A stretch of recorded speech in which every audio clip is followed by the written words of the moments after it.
사무엘은 이제 나이가 들어서 이제 자신이 떠나야 함을 알게 되었습니다. 떠날 때 잘 떠나는 것이 참 중요하죠. 사무엘은 그동안 자신이 사역을 하면서 또 섬기면서 또 백성들에게 범죄한 것은 없는지 또 확인을 합니다. 3절입니다. 내가 여기 있나니 여호와 앞과 그의 기름 부음 받은 자 앞에서 내게 대하여 증언하라. 내가 누구의 소를 빼앗았느냐, 누구의 나귀를 빼앗았느냐, 누구를 속였느냐, 누구를 압제하였느냐, 내 눈을 흐리게 하는 뇌물을 누구의 손에서 받았느냐. 그리 하였으면 내가 그것을 너에게 갚으리라 하니. 사무엘은 혹시 자신이 백성들에게 범죄한 것이 있으면, 빼앗은 것이 있으면 나는 다시 다 갚겠다, 바로 잡겠다 라고 말을 합니다. 백성들은 그렇지 않습니다. 전혀 그런 일을 한 적이 없습니다. 압제하지도 않았고 누구의 손에서 빼앗지도 않았고 불의를 행하지 않았습니다. 사무엘은 평생 정직하게, 성실하게, 진실되게 사역을 했습니다. 하나님께서 주신 그 직분을 가지고 자신의 어떤 이익을 취하지 않았습니다. 하나님께 주신 그 직분을 가지고 사람을 이렇게 해하거나 또 군림하거나 자신의 어떠한 힘을 과시하지도 않았습니다. 이거 참 어렵죠. 끝까지 간다는 게 참 어렵습니다. 하나님께서 우리에게 은혜를 주셔서 어떠한 일을 맡기게 해주시고 또 직분을 주시고 또 교회에서 또 가정에서 또 사회에서 우리가 어떠한 하나님께 주신 직분대로 살아가는데 처음에는 참 겸손하게 진실되게 그렇게 하는데 시간이 지나갈수록 그러지 못하고 교만해지고 또 자기를 드러나게 되고 이렇게 자신의 이권을 취하는 모습으로 변질되는 것들이 적지 않죠. 교회 지도자도 그렇고 또 사회 지도자들도 그렇습니다. 예외는 없죠. 우리도 그럴 수 있다라는 것입니다. 그렇기 때문에 오늘 이 사무엘이 백성들 앞에서 내가 여러분들에게 뭐 범죄한 것이 없습니까? 라고 이렇게 물어본 것처럼 우리는 늘 자신을 되돌아봐야 합니다. 혹시 우리가 하나님 앞에 또 사람들 앞에 교회 앞에 성도들 앞에 또 가족들 앞에 범죄한 것은 없는가? 잘못 행동한 것은 없는가? 내가 다른 사람의 마음을 아프게 하거나 힘들게 하거나 고통을 준 적은 없는가? 우리 자신을 돌아보아야 합니다. 저와 여러분은 끝까지 정직하고 진실되게 하나님께서 우리에게 주신 직분 잘 감당할 수 있기를 바랍니다. 또 그걸 위해서도 기도해 주셔야 돼요. 우리 지도자들이 그렇게 끝까지 갈 수 있기를 기도해 주셔야 합니다. 특별히 대통령을 여러분 위해서 기도해 주셔야 되는데 지금 이렇게 역대 대통령 중에 끝나고 평안한 대통령이 거의 없지 않습니까? 예, 그래서 모든 지도자들이 떠났을 때에도 어떠한 문제가 없이 잘 될 수 있는 그러한 사회, 그러한 한국교회가 될 수 있기를 기도해 주시기를 바랍니다. 사무엘은 이제 마지막으로 이스라엘 백성들에게 말씀을 전하는 건데요. 비록 이제 왕이 세워졌지만 이스라엘의 진정한 왕은 누구라고 말씀합니까? 하나님이시다라는 것을 강조하고 있는 것입니다. 내가 너희들의 요청을 듣고 왕을 세웠지만 사실은 이 이스라엘의 왕은 하나님이시다라는 것을 오늘 이제 강조하고 있죠. 그러면서 하나님께서 이스라엘을 어떻게 여기까지 이끌어 주셨는지 그 이스라엘의 역사를 짧게 말씀하면서 하나님께서 이끌어 주셨다라는 것을 강조하고 있습니다. 8절입니다. 야곱이 애굽에 들어간 후 너희 조상들이 여호와께 부르짖음에 여호와께서 모세와 아론을 보내사 그 두 사람으로 너희 조상들을 애굽에서 인도하여 내어 이곳에 살게 하였으나. 야곱이 애굽에 들어간 후 이스라엘이 애굽에 정착한 후 거기서 이제 종노릇 하잖아요. 그때 이제 부르짖지 않습니까? 하나님께서 모세와 아론을 통해서 애굽에서 나오게 하셨죠. 구원이죠. 광야를 지나 지금 이 가나안 땅에 정착할 수 있도록 하나님께서 인도해 주셨다. 너희들이 부르짖음에 하나님께서 응답하시고 구원해 주셔서 여기에 살게 해 주셨다. 사무엘은 이스라엘 백성들이 어떻게 지금 이곳에 살게 되었는지 그걸 기억하라는 거죠. 하나님께서 구원해 주셨다. 하나님께서 너희들이 인도해 주셨다. 너희들이 이 가나안 땅에 살 수 있는 것은 하나님의 은혜다. 여러분, 우리가 살아오면서 잊지 말아야 할 것이 있습니다. 그것이 무엇입니까? 하나님 나를 구원해 주셨다라는 그 구원의 은혜예요. 하나님 나를 하나님의 자녀 삼아 주셨다. 나를 구원해 주셨다. 그 구원의 은혜를 우리는 항시 잊어서는 안 됩니다. 우리가 그걸 잃어버리면요, 하나님을 놓치게 되죠. 우리가 살면서 어려움을 당할 수 있지 않습니까? 그러나 우리가 하나님의 그 구원, 하나님의 구원의 은혜를 기억한다면, 그것을 늘 되새긴다면, 여러분, 우리가 어떤 환난과 고난 가운데서도 흔들리지 않고 하나님을 바라볼 수가 있어요. 그러나 그 하나님의 구원을 잊어버리면, 우리가 어떤 환난을 겪게 되면요, 하나님을 잊어버리고 지금 나를 도와줄 수 있는 어떠한 사람이나 어떠한 것들을 붙잡게 되죠. 그것이 돈일 수 있고요, 그것이 어떤 능력 있는 사람일 수 있어요. 지금 이스라엘의 백성인들의 문제가 무엇입니까? 구원해 주신 그 하나님의 은혜를 잊어버린 거예요. 하나님께서 지금 애굽에서 여기까지 인도해 주셨고 이 가나안 땅에 살게 해주신 분이 하나님이라는 것을, 우리가 하나님의 구원을 받았다, 하나님께서 우리를 구원해 주셨다라는 것을 잊어버렸기 때문에 우리에게도 왕이 필요합니다, 이렇게 나오게 되었다는 것이죠. 좋다, 왕이 필요하니까 왕을 주겠다. 그러나 하나님이 너희를 구원하셨다는 것을 절대 잊지 말아라. 저와 여러분도 하나님께서 저와 여러분을 죄악 가운데서 구원해 주셨음을 절대 잊지 마시기 바랍니다. 그 구원의 은혜를 늘 되새기셔야 돼요. 하나님의 은혜로 구원받은 이스라엘 백성들은 그러나 어떻게 했습니까? 9절 보십시오. 그들이 그들의 하나님 여호와를 뭐 했다? 잊어버렸어요. 가나안 땅에 들어와서 어느 정도 잘 살게 되니까 하나님을 잊어버리게 된 거예요. 여호와께서 그들을 하솔 군사령과 시스라의 손과 블레셋 사람들의 손과 모압 왕의 손에 넘기셨더니 그들이 저희를 침해. 하나님께서 이스라엘 백성들을 이방 나라들로부터 더 이상 지켜주지 않으니까 이방 나라들이 벌떼와 같이 이스라엘을 침략하게 된 거죠. 이 말씀을 하는 이유가 무엇입니까? 지금 이스라엘 백성들이 이방 나라로부터 공격을 당하고 침략을 당하고 고통을 당하는 이유가 이스라엘에 왕이 없어서가 아니다라는 거죠. 하나님을 잊어버려서, 하나님을 왕으로 섬기지 않아서 이러한 고통을 당하고 있다라는 것을 말씀하고 있습니다. 여러분, 우리의 삶도 마찬가지예요. 하나님께서 우리의 왕이 되셔서 우리를 다스리고 통치하실 때에 여러분, 우리는 형통한 삶을 살게 됩니다. 또 오해하지 마세요.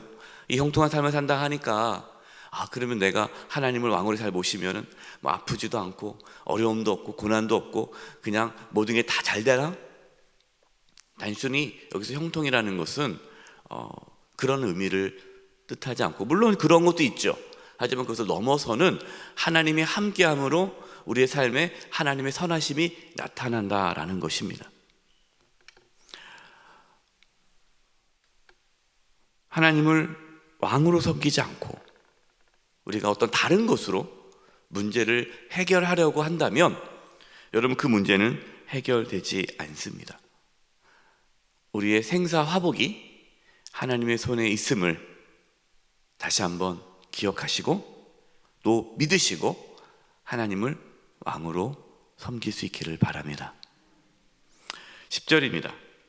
백성이 여호와께 부르짖어 이르되 우리가 여호와를 버리고 바알들과 아스다롯을 섬김으로 범죄하였나이다. 그러하오나 이제 우리를 원수들의 손에서 건져내소서. 그리하시면 우리가 주를 섬기겠나이다 하매. 이스라엘 백성들이 자신들의 어려움을 당할 때 하나님께 범죄함을 깨닫고 하나님께 회개했다라는 것을 지금 말씀하고 있는 거죠.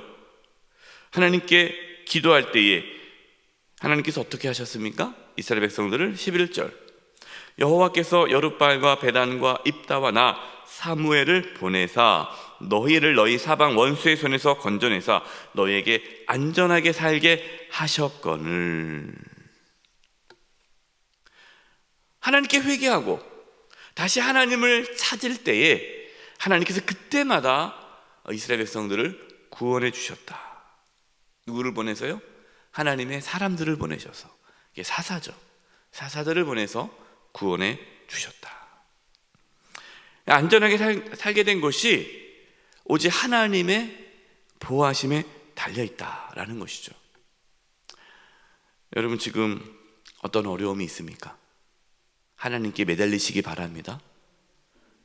하나님께 범죄한 것은 없는가?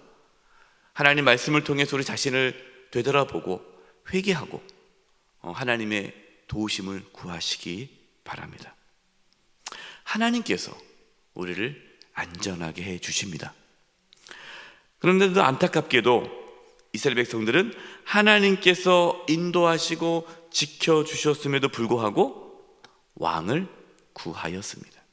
12절입니다. 우리 12절 한번 읽어보겠습니다. 시작. 너희가 암몬 자손의 왕 나하스가 너희를 치러 옴을 보고 너희의 하나님 여호와께서는 너희의 왕이 되심에도 불구하고 너희가 내게 이르기를 아니라 우리를 다스릴 왕이 있어야 하겠다 하였도다. 지금 이제 사무엘은 백성들의 요청으로 왕을 세웠지만 이 왕이 비록 있다 할지라도 이 과정 가운데 하나님께서 너희들이 왕이라는 것을 다시 한번 기억하고 너희들이 요청해서 이렇게 왕을 세웠다라는 것을, 그러니까 왕을 세운 것이 좋은 것은 아니다, 이것을 분명하게 너희들은 알아야 된다라는 것을 말씀하고 있는 거죠.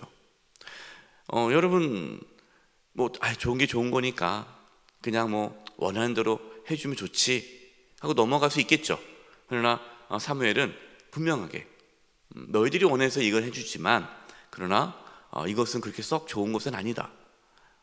하나님께서 이끄셔야 된다라는 것을 다시금 설명하고 있는 겁니다.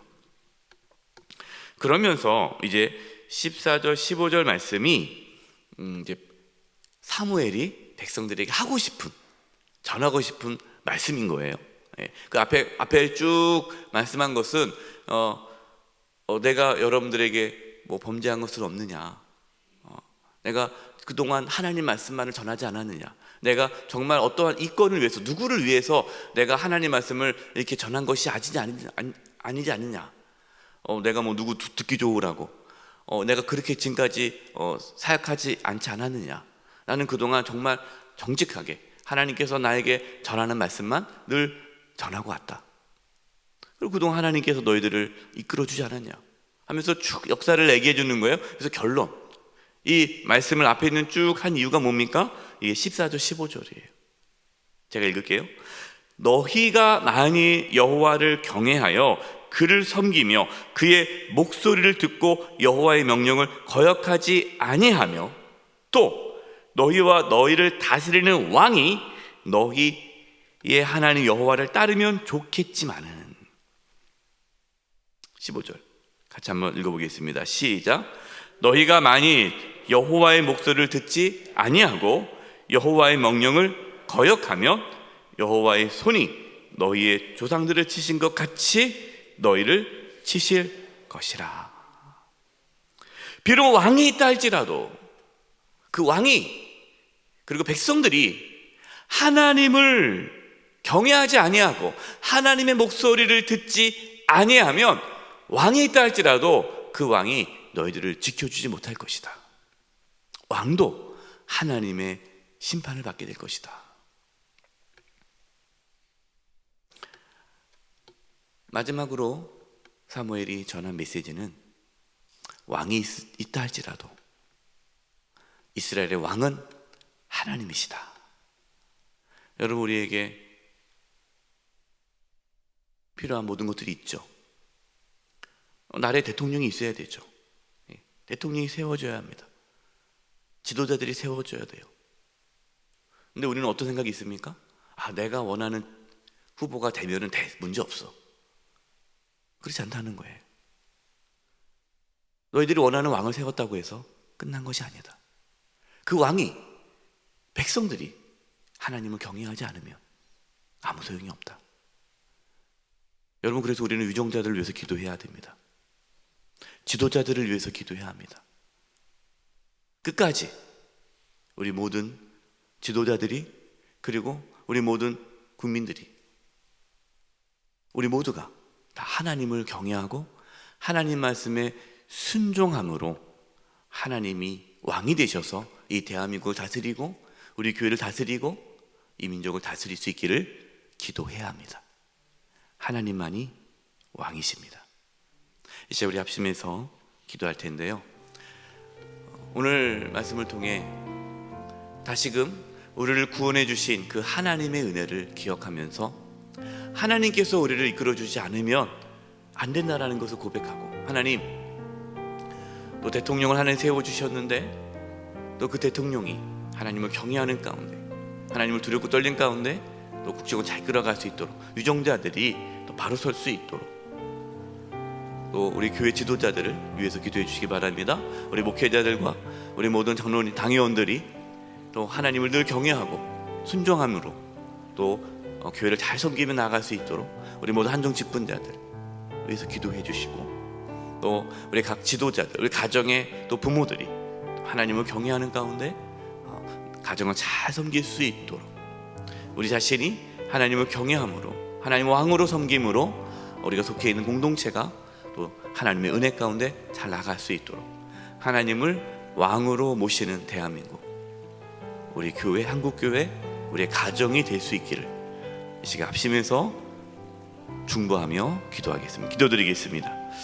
하나님 아버지, 기도합니다. 아버지 하나님, 하나님을 왕으로 모시기를 원합니다. 하나님을 왕으로 모시기를 원합니다. 하나님을 왕으로 모시기를 원합니다. 하나님 아버지, 도와주시옵소서.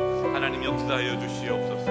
아버지 하나님, 대통령 하나님께서 지혜 명철을 주시옵시고, 하나님을 경외하는 가운데, 하나님을 두려워하는 가운데 올바른 정책을 펼쳐나가게 도와주시고, 모든 유정자들이 하나님을 두려워하게 해주시옵소서. 하나님을 경외하게 해주시옵소서. 하나님을 왕으로 모시게 하여 주시옵소서. 아버지, 대한민국이 정말 아버지 하나님의 다스림을 받기를 원합니다. 하나님의 통치를 받기를 원합니다. 주여 도와주시옵소서. 아버지, 저희 교회가 정말 하나님의 다스림을 받기를 원합니다. 아버지, 우리 모든 목회자들에게 아버지 부정한 종이 하나님만을 경외하며 하나님만을 섬기게 하여 주시옵시며, 아버지 모든 우리 당회원들이 하나님을 두려워하고 경외하고 하나님 말씀에 순종하며 나가게 도와주시옵소서. 우리 모두 한종 직분자들이 하나님을 경외하고 하나님 말씀에 순종하게 도와주시고 하나님을 왕으로 모시며 살게 해주시옵소서. 우리 영세교회가 하나님의 다스림을 받고 하나님의 이끄심을 받고 하나님을 왕으로 모시며 살아가게 도와주시고, 한국교회 지도자들이 하나님을 두려워하게, 하나님을 경외하게 해주시고 하나님 말씀에 순종하며 나가게 도와주시옵소서. 한국교회가 하나님을 왕으로 모시게 하여 주시옵시고 하나님의 다스림을 받게 도와주시옵소서. 그래서 한국교회가 다시가 하나님의 바로 설 수 있도록 역사하여 주시옵소서. 아버지, 우리의 가정이 하나님의 다스림을 받기를 원합니다. 우리 부모들이 하나님을 경외하기를 원합니다. 아버지 하나님, 우리 가정이 하나님의 다스림을 받아 하나님의 인도하심 가운데, 보호하심 가운데 형통한 길을 걷기를 원합니다. 아버지, 대한민국을 지켜주시고 교회를 지켜주시고 한국교회를 지켜주시고 아버지, 우리 가정을 지켜주셔서 하나님이 왕이 되셔서 다스려주시고 주장해주시고 보호하여 주시옵소서. 저희들이 끝까지 하나님을 모시기를 원하며 하나님을 왕으로 모시기를 원하며 하나님 말씀에 귀를 기울이기를 원하며 하나님을 경외하기를 원하며 하나님 말씀에 순종하기를 원하오니, 주여 하나님을 떠나지 않게 해주시고 하나님을 잊지 않게 하여 주시옵소서. 하나님 아버지, 대한민국의 왕으로 다스려 주시고 한국교회, 하나님께서 친히 다스려 주시고 저희 영세교회를 하나님께서 다스려 주시옵소서. 우리 성도님들의 각 가정을 하나님께서 다스려 주셔서 저희 모두가 하나님을 왕으로 모시며 하나님 말씀에 귀를 기울이며 순종함으로 하나님의 보호하심과 하나님의 놀라운 은혜와 축복을 누리며 살게 하여 주시옵소서. 오직 하나님만을 따르는 저희들 되게 해 주시옵소서. 예수님의 이름으로 기도드립니다. 아멘.